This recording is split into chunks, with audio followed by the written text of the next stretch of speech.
بت پرستی ریشی در همین جا بوده. عبدالله ابن عباس رضی الله عنهما طبق روایتی که در صحیح البخاری آمده گفته که 5 بت بزرگی که در تاریخ جهان برای اولین بار پرسته شدن در قوم نوح علیه السلام بودن: ود، سوا، یغوث، یعوق، نصر. 5 تا بتی که در سوره نوح در قرآن کریم آمده. این 5 بت که برای اولین بار در تاریخ جهان پرسته شدن، ابن عباس گفته 5 تا مجسمه چند تا افراد صالح و نیکوکار بودن. این چند نفری که نام بردم اینا آدمای خوبی بودن. فوت که کردن، مردم آمدن از اینا مجسمه ساختن، اینا رو پرستش کردن.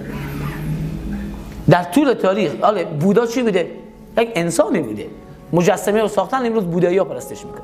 عیسی علیه السلام یک انسان بوده، مجسمه امروز داخل کلیسا گذاشته. لنین انسانی بوده، امروز مجسمه رو چی میکنن؟ درست کرده مقابلی رو رکوع میکنن، خم میکنن و به اصطلاح تعظیم و تبرکی به او دارن.